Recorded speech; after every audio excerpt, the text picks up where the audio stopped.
landlords across the country, people who hadn't planned to be a landlord, but who have to out of necessity. Renting is an option for homeowners stuck in a house they can't afford, or for those who can't sell the home they have. When Alex Valadez got married, he and his wife needed a place convenient to both their jobs. They were scared to death about being landlords, but decided it was the best decision for now. The market is not in a place that we can sell our house and make what we need to make off the sale, so we have to hold on to it. Valadez says his experience has been good so far. We are actually saving money by leasing our house. We're saving on utilities, drive time, gasoline. For On the Money, I'm Christy Nelson.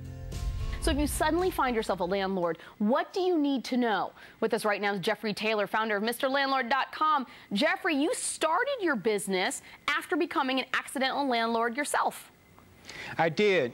Now, that story reminds me of over 25 years ago when my wife and I, we were young, we were in love, we were newlyweds. We wanted the American dream, so we bought our first house.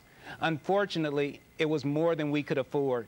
But before we got to the point where we were in financial trouble, some friends told us about another neighborhood where they had other properties for sale, and so we bought a second home, and we thought we'd be able to sell the first home.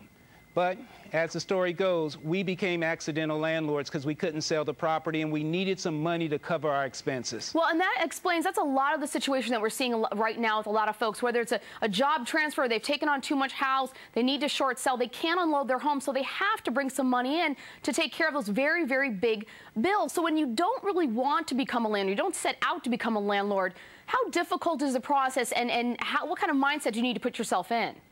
Well, even if you want to be a landlord, it can be difficult. And the reason it's difficult is because as a rental property owner, as a landlord, you want money coming in to cover expenses. Well, when that cash flow is interrupted, that's where the difficulty is. And cash flow can be interrupted in several different ways. One way is because of vacancies. And in the market that we're in, with a lot of accidental landlords trying to sell their properties, there's a lot of competition out there. So people can have their property sitting empty for days, for weeks, for even months. And even after you find somebody to rent your property, they may lose their job in this economy. And so there the cash flow is interrupted. And a third way it can get interrupted is because of expenses. And if you're a new accidental landlord, that expense is often unexpected. And so that creates problems. That stops your cash flow. And so these are reasons why it sometimes can be difficult being a landlord. Yeah, and Jeffrey, I mean, you're talking about the cash flow. I mean, you really have to think like a business person. You have to make this a second job, a CEO, running your own business here. Now, part of the pitfall could possibly be,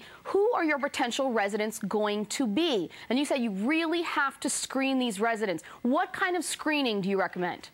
Well, the reason you got to screen, I know when I first got started as a landlord, my wife and I, we would look at the potential residents. We kind of eyeball them. And if they looked okay to me, looked okay to her, we said, okay, here's the keys. Pay us this amount of money every month, send it to us, and everything's fine. Well, that's not going to work these days, that's for sure. No, it's not going to work, and that's the problem. We didn't know if they had been recently evicted. We didn't know how their credit report looked. I've learned over the years, you've got to run a credit report on individuals. You've got to run an eviction report to see how they've been paying other landlords. But I didn't know that when I first got started, and so I strongly encourage any accidental landlord, make sure that you're taking the time to check out the credit history of any applicants. Yeah, and if any applicant doesn't want their credit history checked, that's a warning flag. Move on to the next one. Now, you also have to know the laws here, because there are a lot of legal issues involved. You have to know the landlord-tenant laws. Take us through a couple. Well, that's all a part of running this thing as a business. This is totally different than being a homeowner. We were talking about screening.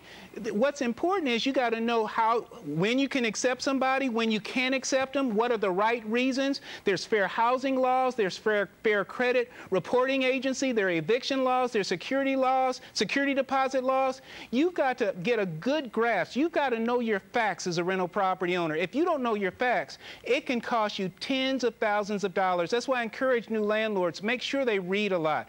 Find out what the landlord-tenant law is for your state. Know what these different laws are, because if you know the facts, if you know how to select right residents, and if you know how to have the right mindset, know that things can go wrong, by the way. Know that they can go wrong. I remember as a first-time landlord, I had somebody who painted the apartment completely blue. totally surprised me. So, Jeffrey, you should have that as an agreement, part of your agreement, right, as to what you can and can't change in the apartment. But see, back then, I didn't even have a written agreement. Now I know I need to have legal forms. I need to have a proper lease. I need to have proper applications. I need to have them reviewed by an attorney. I didn't know that when I first got started. That's why I'm encouraging rental property owners. You got to treat this as a business. Absolutely. And if you do, so you have to cover, and if you do, that's the point you make, Jeffrey, if you do, this can be a good situation for you and make ends meet and actually maybe even make you some money, but you have to manage the relationship right. Thank you so much, Jeffrey, for sharing with us. Now, Jeffrey's going to join us again in tonight's Web Extra to reveal some of the